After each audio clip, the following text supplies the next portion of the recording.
আসসালামু আলাইকুম। ভুল বুঝাবুঝির অবসান ঘটাতে বাংলাদেশ সরকারের প্রধান উপদেষ্টা ডক্টর ইউনূসের সাথে সাক্ষাৎ করতে চান শেখ হাসিনার বোন শেখ রেহানার মেয়ে টিউলিপ সিদ্দিক। ডক্টর মোহাম্মদ ইউনূস যুক্তরাজ্য যাচ্ছেন। সেখানে ডক্টর ইউনূস লন্ডন ভ্রমণের সময় সাবেক সিটি মিনিস্টার টিউলিপ সিদ্দিক সাক্ষাৎ করতে চান, এমন একটি খবর বেরিয়েছে দ্য গার্ডিয়ান পত্রিকায়। দর্শক,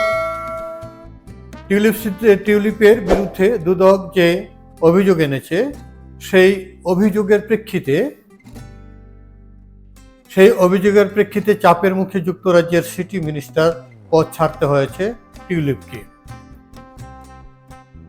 গত বছর 5ই আগস্ট শেখ হাসিনার পতনের পর তার বোন শেখ রেহানা ও রেহানার মেয়ে টিউলিপ সিদ্দিকের বিরুদ্ধেও একাধিক অভিযোগ আনে দুর্নীতি দমন কমিশন দুদক দাবি করে টিউলিপ সিদ্দিক কিংবা তার মা ক্ষমতার অপব্যবহার করে 7,200 স্কোয়ার ফুটের প্লট বা জমি নিয়েছে। তবে এসব অভিযোগ অস্বীকার করে আসছে টিউলিপ সিদ্দিক।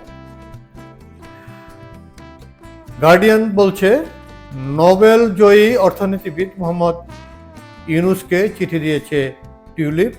ওই চিঠিতেও ইউনূসের সঙ্গে সাক্ষাতের অনুরোধ করেন সাবেক সিটি মিনিস্টার টিউলিপ সিদ্দিক।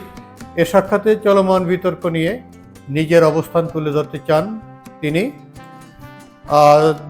চিঠিতে টিউলিপ লিখেছেন, তিনি আশা করেন সম্ভাব্য বৈঠক ঢাকার দুর্নীতি দমন কমিটির দ্বারা সৃষ্ট ভুল বুঝাবুঝি দূর করতে সাহায্য করবে। এছাড়া আমার মায়ের বোন শেখ হাসিনার সঙ্গে আমার সম্পর্কের বিষয়টি তুলতে চাই। টিউলিপ সিদ্দিক চিঠিতে লিখেছেন, আমি একজন যুক্তরাজ্যের নাগরিক, জন্মেছি লন্ডনে।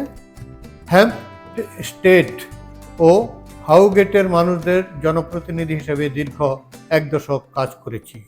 বাংলাদেশে থাকা কোনো সম্পত্তি ব্যবসার প্রতি আমার কোনো আগ্রহ নেই। দেশটি আমার হৃদয়ে থাকলে সেটি আমার দেশ নয়। আমার দেশ যেখানে আমি জন্মেছি, বড় হয়েছি ও নিজের কেরিয়ার করেছি, সেটি আমার দেশ। টিউলিপ দাবি করেন, দুদকের কাছে বিষয়টি স্পষ্ট করার চেষ্টা করছেন।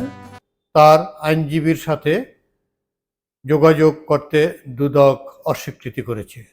ঢাকার এলোমেলো ঠিকানায় দুদক চিঠি পাঠাচ্ছে, এটা কিন্তু ঠিক নয়। এখন কথা হচ্ছে, ডক্টর ইউনূসের সাক্ষাৎ চেয়ে চিঠি লেখা কি টিউলিপের ঠিক হয়েছে না ভুল হয়েছে?